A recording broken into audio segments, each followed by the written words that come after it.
Merhabalar arkadaşlar.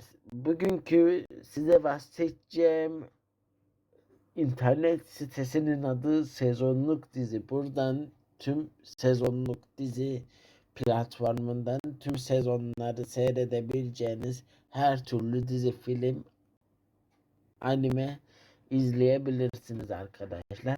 Mesela dijital platformlar var bildiğiniz gibi Türkiye'de yayın yapan. Mesela kırmızı paket var, mavi paket var, Prime diye geçen paket var, Plus diye geçen paket var. Sonracığıma her türlü işte izleyebilirsiniz arkadaşlar.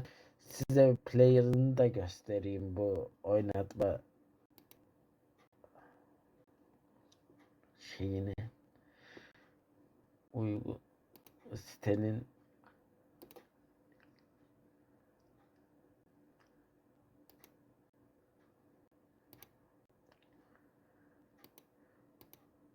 buradan dublajı da seçebiliyorsunuz arkadaşlar.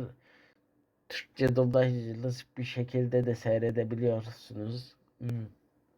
Yani ben sitenin sesini değil direkt şeyin sesini kıstım arkadaşlar.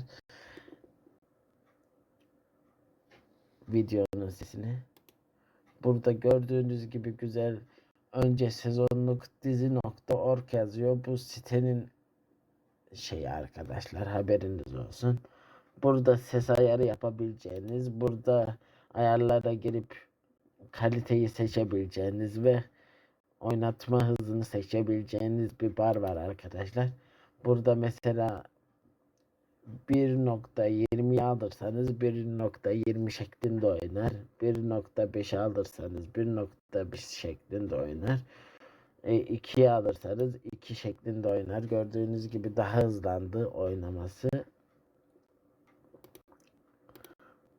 Buradan normal aldığımızda normal yılda, diğeri 0.70'de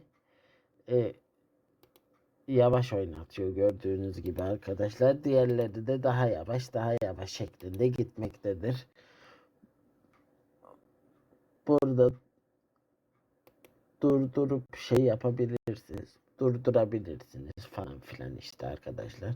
Görüşmek dileğiyle.